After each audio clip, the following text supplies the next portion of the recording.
Hi, I'm Leonie West from Westalee Design, and I'm just going to introduce to you to our mini Spin-e-Fex tools. There are 12 Spin-e-Fex in our range, and those Spin-e-Fex have come traditionally in a 3.5, 5.5 and an 11.5 inch size. We now have them available in our 1.5 and 2.5 inch size. These small tools are great for filling in those small spaces. I often have people who have made quilts where they've got 2-inch blocks and the quilt is made up of a lot of 2-inch blocks and they want something different to be quilted in each of those. Or they're working with a 2-inch border and they want a small Spin-e-Fex style border to put in there. So this is our little 1.5 inch one and this is our 2.5.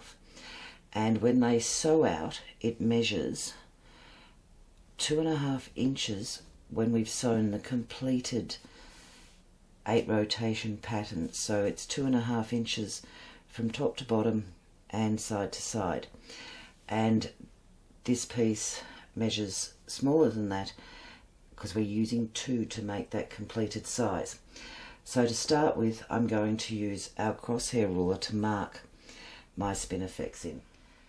I'm going to show you how to use this template in a couple of ways. I'll sew the 2.5 inch one and the 1.5 inch one.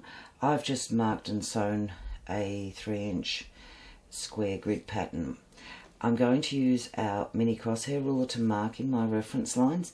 In this block I want to mark in 6 lines. I'm just lining up my 3-inch lines with my stitched line. And just using a Chaco marker, I'm just going to put those 6 lines in and my markings are done. On our tools we have a number of reference lines. The line that runs across here and here is where our stitch will end. So we can use that if we want to put it on a border and run it across a border to make sure it touches in the same place.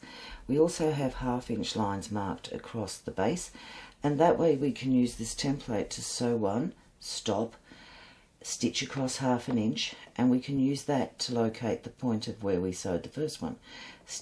Sew that one, stitch across half an inch. So these are giving us a guide for doing that.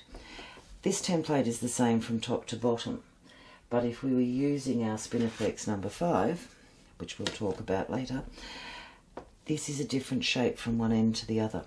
So we can actually use both ends of that. This is the line that we're referencing to, and this is the line at the top. And we can create a pattern that works from that way and spins on this point, or we can do it spinning from this point.